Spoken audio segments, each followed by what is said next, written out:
안녕하세요. 반갑습니다. 다시 배우는 하나님 두 번째 시간입니다. 메타인지 학습법에 보면 이런 말이 나옵니다. 실수도 학습이다.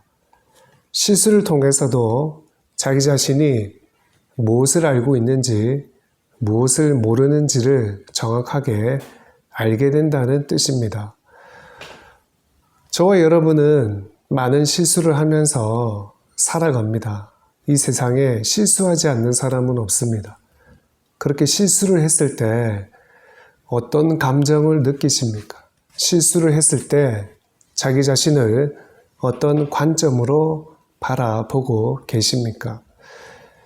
사실 성경에 나오는 인물들의 이야기를 보면 실수한 사람들의 이야기가 참 많습니다.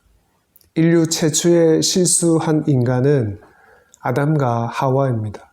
그들은 하나님께서 금하신 선악과를 따먹었습니다. 하나님 말씀에 불순종했고 그 결과로 인해서 모든 사람이 죄인이 되고 죽을 수밖에 없는 존재가 되어버렸습니다. 그러나 그들의 실수로 인해서 정말 그들의 인생이, 인류의 역사가 끝나버렸을까요? 그렇지 않습니다. 하나님께서는 창세기 3장 15절 말씀을 약속으로 주셨습니다. 메시아를 통해서 자기 백성을 구원하시겠다는 약속을 주셨고 그 약속을 신실하게 이루어 가셨습니다. 모세는 40년 동안 이집트 왕자로 살았습니다. 40세가 되어서 자기 민족을 돌볼 마음으로 밖으로 나갔다가 그만 살인을 저지르고 맙니다. 이집트 왕자가 하루아침에 살인자가 되었습니다. 자기의 동족이 맞는 것을 보고 그것을 참지 못해서 폭력을 휘둘렀는데 그것이 살인으로 이어졌던 것입니다. 그래서 모세의 인생이 끝났을까요? 그렇지 않습니다. 모세는 미디안 광야로 가게 됩니다. 그리고 그곳에서 40년 동안 생활하게 됩니다. 자신이 저지른 잘못에 대한 대가를 혹독하게 치른 것입니다. 동시에 우리는 다른 관점으로 바라볼 필요가 있습니다. 모세는 미디안 광야에서 40년 동안 있으면서 히브리 민족의 지도자로 훈련을 받았습니다. 보이지 않는 하나님을 신뢰하는 훈련, 광야 생활을 적응하는 훈련을 했습니다. 앞으로 모세는 이스라엘 백성들을 이끌고 40년 동안 광야 생활을 해야 합니다. 그때 가장 필요한 능력은 하나님을 신뢰하는 능력이고 광야 생활을 적응하는 능력입니다. 그 능력을 40년 동안 하나님께서 미디안 광야에서 길러 주신 것입니다.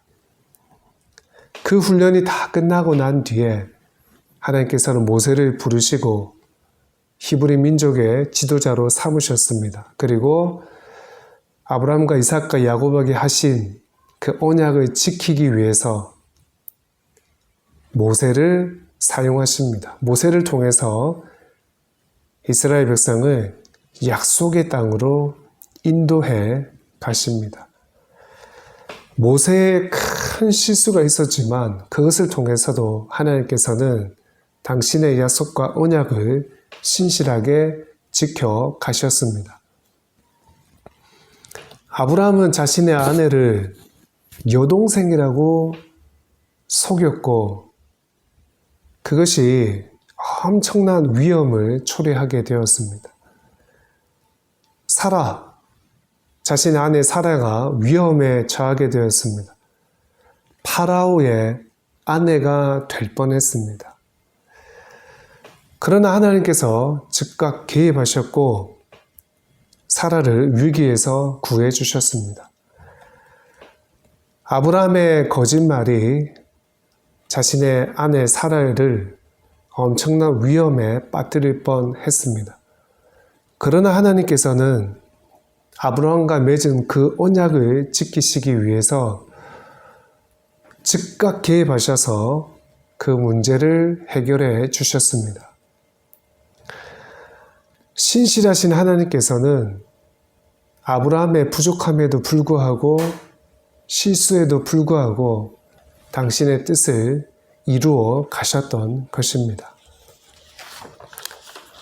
아브라함은 하나님의 언약에 신실하지 않았지만 하나님께서는 자신이 맺은 언약에 얼마나 신실한지를 보여주셨던 것입니다.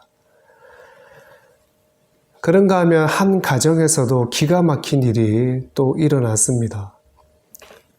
며느리 다말이 창녀로 변장을 해서 시아버지 유다와 동침하게 되는 만행이 일어났습니다. 둘 다 잘못했습니다. 결국 그 동침의 결과로 쌍둥이가 태어났는데 베레스와 세라였습니다.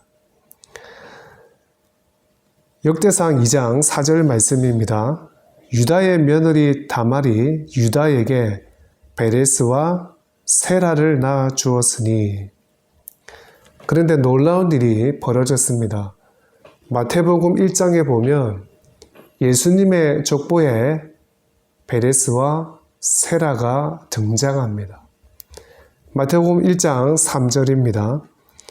유다는 다말에게서 베레스와 세라를 낳고, 말하자면 베레스와 세라를 통해서 예수님께서 이 땅에 메시아로 오셨다는 사실입니다. 어떻게 이런 일이 가능했을까? 그 이유는 하나님께서 유다를 통해서 메시아가 올 것이라고 약속해 주셨기 때문입니다. 비록 유다가 수치스러운 실수를 저질렀지만 하나님께서는 약속하신 대로 그 유다 지파를 통해서 메시아를 이 땅에 보내어 주셨습니다. 이렇듯 하나님께서는 인간의 실수, 즉 불순종, 살인, 거짓말, 간음 등을 통해서도 당신의 뜻을 이루어 가셨습니다. 물론 이 말은 일부러 실수해도 괜찮다는 뜻이 아닙니다. 우리가 실수하면 그 대가를 혹독하게 치러야 합니다. 실수에 대한 책임은 우리 자신이 져야 합니다. 그러나 하나님께서는 우리의 실수, 연약함, 타인의 실수, 연약함을 통해서도 당신의 뜻을 이루어 가십니다. 그렇기 때문에 우리의 실수와 연약함을 통해서도 우리는 새로운 소망을 가질 수 있습니다. 우리가 믿는 하나님은 우리의 실수를 통해서도 선하게 역사하시는 분이십니다. 우리의 실수를 당신의 뜻을 위해서 재사용하시는 분이십니다. 오늘은 여기까지입니다. 다음 시간에 또 뵙겠습니다.